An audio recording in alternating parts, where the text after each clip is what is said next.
sort of bring it back to the Raiders versus Chiefs preview. Mike, what are your instant thoughts? Like, what do you think? Are you guys going to put up 63 on Kansas City and do a couple bus laps around the stadium again? I'm thinking the bus laps will never happen again. At least I pray, as long as Patrick Mahomes is there and Andy Reid, that they never do that again. This is a big game for the Chiefs because, like I sort of hinted at, the Dolphins have a tough schedule coming up. They have, I think, Cowboys. I'm forgetting who they have the following week. I'm not sure. The Dolphins have the Cowboys, somebody else, and then they finish with the Bills. And that somebody else is not an easy team. It's like, it might be the Eagles. Dolphins have Cowboys, Ravens, Bills. Oof, Ravens. Good luck. So even tougher. Yeah. So I think the Dolphins very well might lose out. And I think the Bills are going to win out. That's why I mentioned that I think the Bills are going to win that division. So if the Dolphins do lose out, that gives the Chiefs the clear cut,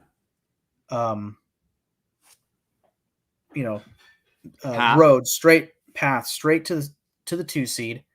Unfortunately, I need the Ravens to win some of those games, especially that Dolphins game, and then whoever the Ravens face. I want to say it's the Steelers, the final week of the season. They need to win that game too, and stay above the Chiefs, because for the love of God, I do not need to see the Chiefs getting home field advantage again. Just I'm so over this. If they get the AFC Championship at home this year, it's either 6 or 7 straight years. I think 6. So let's see it in Baltimore, please.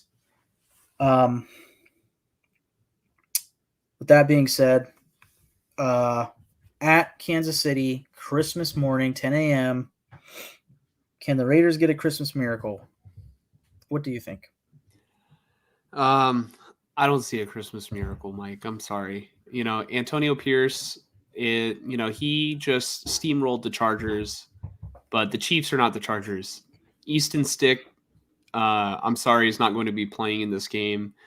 Patrick Mahomes is going to be playing. And while their offense has been inconsistent, we sort of had this conversation just a couple weeks ago about like which offense was going to be more inconsistent between the Raiders and the Chiefs. And, I just think that when you have Patrick Mahomes, Andy Reid, and Travis Kelce, all right, Travis Kelce, he's not the same this year. He used to be like classic Coke. Right now, he is Diet Pepsi. He's just, I don't know, man. I feel like he's not as focused on football right now. I feel like he's enjoying his time with Taylor Swift a little bit too much. Well, all right, it's his life. He can live it how he wants. You know what I mean? But like as it pertains to football, I think that, he's got his podcast. Like his life is great. And, what did Mickey say in Rocky 3, to Rocky as he sat down, didn't want him to take the Clubber Lang fight? It's like, the worst thing that could ever happen to a fighter is he became civilized. And Travis Kelce is kind of, unwinding. He's towards the finish line of retirement. I mean, I hope that we don't. Well, I'm not even going to say that. I was going to say, like have a Mickey heart attack reference. Spoiler alert to anybody who hasn't seen like the Rocky movies.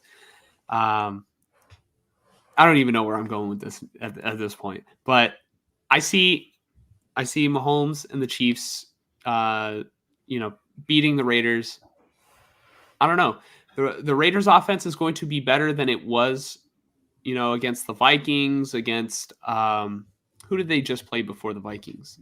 They scored 0 points in like back-to-back games, right? Raiders? It might have been the Chiefs. Because it was, I think, Chiefs, bye week, Vikings, Chargers, Chiefs. Okay. Yeah. I think they'll be better. O'Connell's getting more reps under his belt. That sort of ordeal. But I don't think it's going to be enough to beat the Chiefs at home on Christmas morning. And, yeah, I'm picking the Chiefs. How about you? Yeah. As far as the Travis Kelce thing, I think he's just simply aging. And like you sort of alluded to, his outside of football life is becoming very grand to the point where he's said this. He's never thought of retirement more than this season. Mm-hmm. So Coach yeah, Ingles says he thinks Kelce is 1 foot out the door. I kind of and agree. I agree, and I hope so. I hope he's done, dude. I hope they lose first round of the playoffs, and it's bye Kelce. We could stop with these Campbell's commercials, and we can watch the downfall of the Chiefs, please. Look at the Maybe Andy smile Reid on this can, Raider fan's face. yeah, Taylor maybe Swift, you did this. Yeah. I'm not going to say anything about Taylor Swift. Maybe Andy Reid can follow him and also retire. We could just leave Patrick Mahomes to like keep bitching and moaning every week about the referees. But worst call ever. Oh my God. I'm here.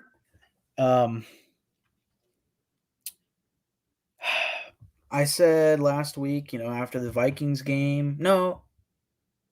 Was it the Vikings game? Oh, yeah. Oh, no. Before the Charger game, I said Charger game is the last game this season that the Raiders will win. And, like, it just feels like, there's no chance that the Raiders could go into Arrowhead on Christmas morning when the Chiefs need to win these games, moving forward. I think they have Raiders, some other easy team like the Patriots or something, and then they finish up with the Chargers, I want to say. I think they have nothing but backups. They have nothing but backups moving forward. So Aiden O'Connell, somebody else, Easton Stick. Chiefs got the Raiders, Bengals, and Chargers left. Bengals, okay. And last thing here before I give my prediction, we mentioned earlier about like, these next 3 weeks is very important for playoff seeding. It's also very important for, the draft order for 2024. The Raiders this past week beating the Chargers, and this is why a week ago I was saying, I hope we lose, man. I hope we just lose out. And that sucks for Antonio Pierce. That sucks for a lot of the players, but we were the 6th overall pick. And if we could lose out, and these are the teams that the Raiders need to win. Giants, Bears, Chargers, Titans, and Jets. Those are all teams within 1 win of the Raiders who, if they all win, I'm pretty sure they all actually have the tiebreaker over the Raiders, even though the Raiders have beaten like the Giants and Jets and Chargers. But now the Raiders are 1 game above them. They went from the 6th overall pick to the 12th in 1 week. Give me the Raiders this week against the Chiefs. Ooh, you're going Raiders. I'm going Raiders. See, man, that is very interesting. We finally, it took several weeks, but we finally are disagreeing on our pick.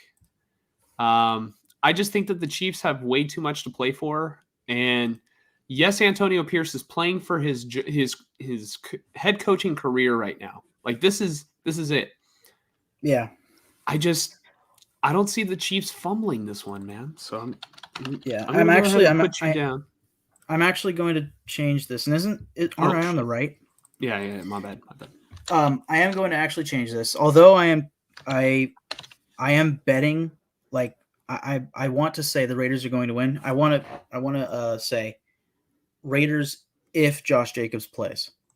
Because he was out against the Chargers with the quad injury. I'm hoping that getting the extra week and a half off helps him in playing against the Chiefs. This is a game. The Raiders 4 weeks ago, they were up 14-0 on the Chiefs at home. And then this past week, the Chiefs played the Patriots and were losing to the Patriots in like the first or second quarter. So there's something that's not perfect anymore about this Chiefs team. And I said one of the first podcasts of our podcast, I said this season, and this was of course with Garoppolo, with Josh McDaniels and so forth, thinking that we had a chance at the playoffs this season. I said this season, I guarantee we will win one game against the Chiefs. This is the only one that's left. So I'm gonna keep that prediction. If Josh Jacobs plays, we have to be healthy. Like, I can see a scenario where the Raiders win. It's just, man, I can't imagine Kansas City lose. They can't afford to lose this game. No, they can't. And the way I look at it is it's a win-win. It's either we beat the Chiefs and it feels even better than 63-21. It's like, dude, we just beat those guys. I can't wait to come back next season and play them again and really assert our dominance and show them who we can really be, because next year's team is going to be better than this year's team. That's not a doubt in my mind for the Raiders, because it's not going to be a full-blown rebuild. It's going to be draft your quarterback and let's fucking go. I just think on the other aspect, you have the Chiefs. They need to win this. They need to go out there and get the second overall seed. At the same time, I think if Antonio Pierce beats the Chiefs, Mark Davis should be sitting there going, I can talk to all the coaches I want. Not any coach can come into my office and prove to me that they can beat the Chiefs like that. Or week 18, we face the Broncos, and maybe it's the play and get in for the Broncos situation. If we beat the Broncos and ruin their season, hey, Antonio Pierce, you're my coach. Like, that's enough for me, beat your division rivals. Mm-hmm. So, yeah, I think Antonio Pierce has a lot to prove. Mm-hmm.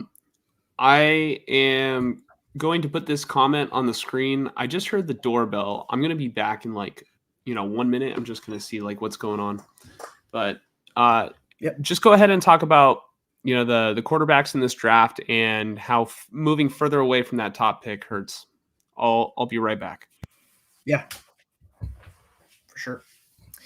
Yeah, I mean, again, a week ago I was all in on the Raiders losing to the Chargers. I was like, I have to pick the Raiders, but I really want the Chargers to win that game. And then the Raiders score 63, and it's like, well, that was fun, and that was probably worth it. It's fun to get a laugh against the Chargers anytime that we can. But yeah, I mean, 6th overall, and at the time, still sitting right above the Bears at 5, who they're on the up and up right now. They look like a good, solid defense, and Justin Fields is playing pretty well to the point where he might almost be worth keeping for them. The Panthers are going to earn them that 1st overall pick. If the Bears want to draft Caleb Williams and then ship out, Justin Fields, they certainly can, and that's a pretty good scenario for them. But having the ability to get above the Bears at 5, and then I think the 4th overall team. See, actually, I think I have a picture of the current standings. The current draft order, at least the top 10: Bears, Patriots, Cardinals, Washington. I believe they have 4 wins, and then now that we have 6, it's like that's going to be hard to for them to catch up to us. But then you have the Bears at 5 wins, Jets, Giants, Chargers, Titans at 5 wins. Then you have the 6-win teams. You have the Falcons at 10th overall. I don't know who's 11th. That might be the Saints. And then you have at 12th overall right now the Raiders at 6 and 8. So it is very likely that the Raiders can lose out. You have obviously the Chiefs this week, but then you also have the Colts next week, who are 8 and 6, and right in a very tight race for those final 3 wildcard spots. And really, I think the Browns are locked in. I know they haven't clinched it yet, but they have a game, or if not 2 games, on every other wildcard team. They're going to make it. It's a matter of those final 2, and you have the Bills and I think the Texans looking on the outside looking in. You have the Colts, who, again, the Raiders played in 2 weeks from now. And then the final week, the Raiders play the Broncos, who are 7 and 7, and very much on the outside looking in, but still, they have hope. They're not eliminated, nor the Raiders, but I think if the Raiders were to lose this, even if the Raiders win this week, they might get eliminated just because the Bills, Texans, and Colts or Browns or whoever also win, and those wins just eliminate the 6-win Raiders or 7. But yeah, and then as far as the quarterbacks go, obviously I mentioned Caleb Williams. Like, he's not getting past second overall. I think all the hype right now is on Jaden Daniels, who just won the Heisman. That's sort of the guy that I'm really leaning towards right now, and 12th overall is not going to get that done. You have Drake May, who's projected to go like 3rd or 4th overall, and then you also have Michael Penix Jr. And there are a few others, but those are the main 4. My big thing, and I think what Coach is saying here, moving back from 6 to 12 hurts because at 6th overall, we have a good shot at one of those 4 quarterbacks. I think Marvin Harrison Jr. should be, if not the 1st overall pick, the 2nd overall pick. He'll probably be, I honestly think, if the Patriots stay at 2nd overall, Marvin Harrison Jr. will either be the 3rd overall pick or the 1st overall pick to the Bears. That'd be unfair. DJ Moore and Marvin Harrison Jr. But you might have an offensive tackle somewhere like at 5th, 6th overall. Otherwise, it's going to be the quarterbacks this year. Yeah. So the point being, if the Raiders aren't going to earn that top 6 pick, that means they have to trade up. And that means future assets, right? This isn't a perfect team as of right now, and I'm hoping in a couple years maybe it can be that next Kansas City Chiefs roster. But having to trade like the Niners did for Trey Lance, 3 first-round picks, not ideal for team building, for roster construction, right? Not very ideal. So that was why I wanted to tank. But I also, like I mentioned about the Chargers and their players, they're not going to give up. Is the same reason why I don't expect the Raiders to go out there and tank, because they have jobs on the line and money on the line. This is hand in hand, but you get my point. So Yeah, but if the tough. owner sends the message like to tank. Speaking of owners, you know who was just at the door? It was Mark Davis. He said, "How the hell could you pick the Chiefs?" He's like, "It's going to be a Christmas miracle." He Well, I think Mark Davis would be excited. His bowl cut haircut showed up to my front door, and he's like, "Mike is right. The Raiders are going to win." And I said, "You know what? I'm here." And I'm just playing. Like, it was just nothing would make me happier on Christmas morning than having the Raiders cause Patrick Mahomes to cry to the refs. Dude, trust me, you want to lose that game. You want to have higher draft capital. Like, see, I said this is the thing. It's a win-win. Right.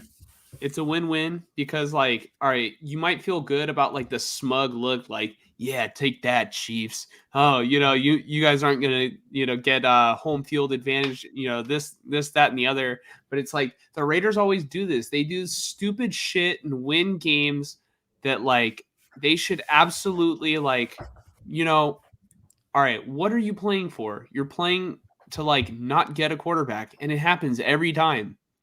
It's like you are just good enough to, like, move yourself out of the draft and, like, not make the playoffs. You get stuck in no man's land, and it's been like this for a long time. Like, I'm not saying the players should go out there and want to lose. Like, they're playing for their jobs. I understand that. But it's like just it's unfortunate every single time because it's like the people who care the most, the fans, are the ones that, like, they want to see the team win and do so good. And sometimes it's like taking your medicine. You know what I mean? You just got to take your medicine, and then the fucking team just, like, oh my God, every time it's like you do this thing or it's like a moral victory here. And it sets the team back. Like, it sets the franchise back. Well, I mean, that's what I was saying week 1. I mean, before week 1 was like, this team every year, they're going to do the same thing over and over again. 6-8, or 6-11 or whatever, 7-10, and miss the playoffs, but also miss a top 5 to 8 pick and not be in the prized location for a quarterback. Yeah, I mean, I don't know. At this point, I said it a week ago. I've already said this multiple times, but I was saying just go out there and lose. But I think the best scenario really for this game is overtime, and then lose in absolutely unfortunate fashion, but also fortunate for the draft pick. Mm-hmm. Speaking of the draft, Coach Ingles says Bears take Williams at 1, trading away Fields to maybe like Atlanta. Yeah, I think that the Bears are going to take a quarterback. I don't think that they're going to run it back with Justin Fields. I know Joel says that, he says, I don't know if the Bears take a quarterback, it's 50-50. I think they're going to make a change. In my gut, I feel it. Maybe. I mean, that's what I think that in theory was what they were probably aiming for a year ago when they made the trade back. Because, I mean, everybody knew that this quarterback class was going to be better than Bryce Young and nobody else, I think. Right? Oh, Stroud. Jesus Christ. Wake up. Hello. Nobody else. CJ Stroud is my guy. I don't know what I'm talking about, but the Bears look smart, but I think Justin Fields is playing pretty good. Now, getting a young rookie quarterback is much better than having to pay a veteran quarterback. If you can draft that quarterback that you lucked your way into, not lucked, but you trade back with the Panthers a year ago, it ends up earning you a first overall pick. If you can turn that into a franchise quarterback and trade Fields for multiple seconds or even a first round pick, yeah, that's clutch. At the same time, this morning, I looked at the draft order and I saw the Falcons picking at 10th overall. And I just thought about the Falcons having lost to the Panthers and all the weapons that they have on offense. And I couldn't help but think the Panthers were sitting at like 9th or 10th overall last year, and they made the big trade up with the Bears to get Bryce Young. What if the Falcons trade up to 1st overall and get Caleb Williams? Imagine Caleb Williams with the Falcons offense. Maybe, it'd be better with a different coach, but dude, their weapons, that would be insane. If they had the same exact coach and Caleb Williams gets drafted there, don't be surprised if the punter takes some snaps at quarterback and Caleb Williams is on the sideline and then Arthur Smith is just, saying, oh, such and such fantasy football, you think you know better than me. And it's the same story every time with that coach. I hope he gets fired. He's, I don't know. I feel like he constantly underuses his best players. Yeah, you know who would be really good with the Falcons? Okay, imagine this. This is how you rebuild the Falcons in one offseason. You fire not Frank, whatever the hell his name is, the head coach, Arthur Smith. You hire Ben Johnson from the Lions. Hire Ben Johnson, trade up to 1st overall, draft Caleb Williams. You already have all the offensive weapons. Just solidify your offensive line. Your defense is actually not bad. You just need a few young players here and there. They might go to the playoff. I mean, the NFC South, anybody can go to the playoffs. So, yeah, I would predict the Falcons to win the division next year. It just depends on how good Caleb Williams actually is in the NFL, which I don't think is a guarantee, but that'd be interesting. But anyways, we can probably move on to the Niners. I'm gonna rapid fire these last 3 comments here, and then we're going to go into the Niners. So Joel says, "Don't care about draft order. We have a lot of capital to trade up for our guy." You don't want to do that. Yeah, I will say, we have all the capital.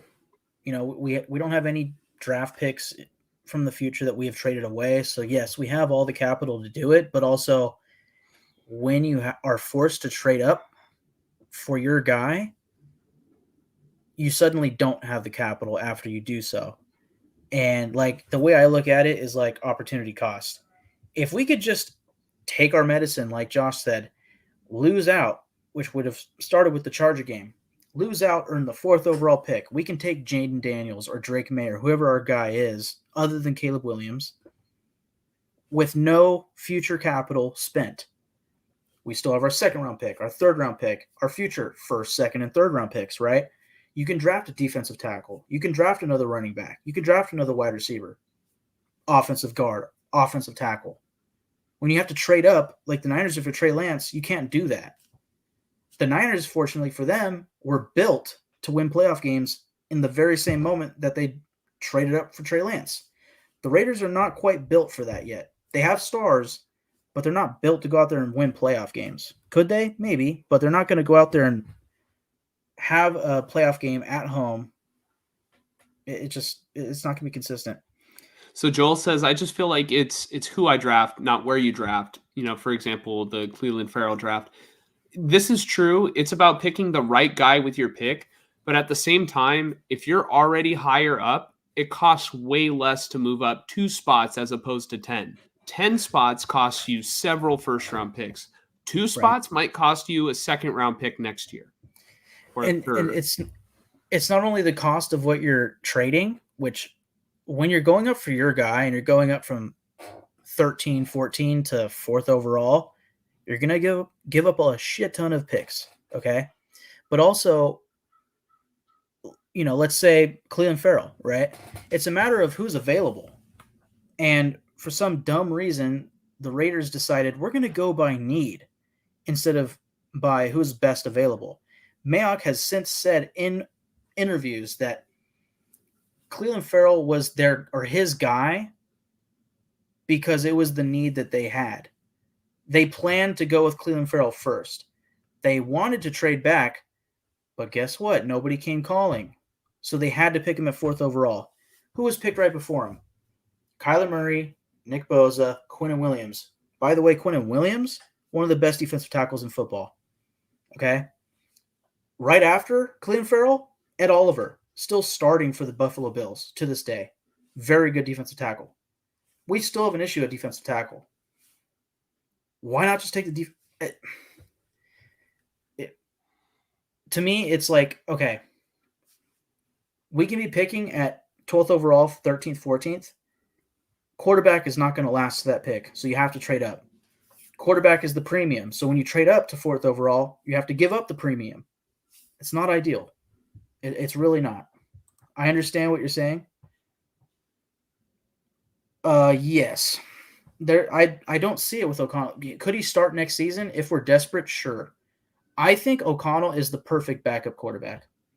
I mean, maybe not perfect, he's not like, I don't expect him to be like Nick Foles, go out there and win a Super Bowl for a team, but I think that he will continue to grow under this organization, whoever our offensive coordinator is next season, learn the system. Hopefully he can, for all we know, maybe they keep it all the staff. He can help the rookie quarterback implement the system, right? But he's too back and forth for me, and he's a young quarterback. Could he progress into a starter? Sure, but that's for the Raiders coaches to determine in practice and, with reps. And so far it's been very back and forth. This Charger game was very promising, 4 touchdowns. Hey, that's great, but I'm a big thing about I've had a huge thing towards getting a mobile quarterback. I think I watched that Jaguars-Ravens game last night, and it's like you had one guy in Trevor Lawrence fumbling the ball all over the place. He's an ex-first overall pick. They're not all going to be perfect, but he wasn't looking like the best quarterback in the world, where you had Lamar Jackson out there with insane pocket awareness and mobility. That adds an entire other layer to your offense. He was able to evade multiple sacks, get out of the pocket, extend the play, throw it deep, get a massive gain. Whereas Aiden O'Connell, Mr. Cement Shoes, would be sacked, and it's over, period. You get to add 5 seconds to your play. You know what your receivers can do? It's insane. It's a massive difference. Jaden Daniels. Real quick, I just want to get to these comments by Coach Ingles, because these next 2 comments I'm going to put on the screen. I think he's cooking. He's cooking it up. I could see, like, this is like a dream scenario for all these guys, like at the top. So he had Caleb Williams going number 1 to Chicago, right? and then they trade Justin Fields. Patriots take Drake May at 2. And then the Cardinals get Marvin Harrison Jr. That would be a good fit for Kyler Murray. I could absolutely see that. And then he says Washington doesn't need a quarterback. Sam Howell has actually been playing good. Bears take an offensive tackle at 5.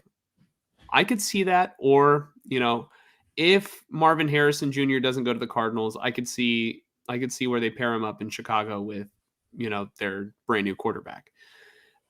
Being at 6 is primed to take Jaden Daniels. Mike, wouldn't you love to be at 6 and take Jaden Daniels? Yeah, and honestly, unfortunately, what probably has to happen is you have to trade up to 4, because I don't know who Washington's going to take. There's like the big 4 players right now. It's the 3 quarterbacks, right? Caleb Williams, Drake May, Jaden Daniels, and then Marvin Harrison Jr. I think there's supposed to be 1 or 2 offensive tackles up there somewhere. There's probably some defensive linemen and some corners, hopefully, right? But I also, as far as Washington goes, I think my leading theory is that I think everybody knows, that their head coach will get fired, Ron Rivera. I think Bieniemy takes over, and they keep it going another year with Sam Howell, because that offensive pairing has looked good. Why not, right? Keep that going, just like the Raiders should keep their defense going. So then it's a matter of, well, what does Washington need? Offensive tackle? I don't know, but if they get the right team to trade up with them, they'll do it, and that team could be trading up for Jaden Daniels. They might go edge rusher, dude. They might have like the top available one. They just traded away Sweat and Chase Young. They might be taking an edge rusher because they might get like the top guy.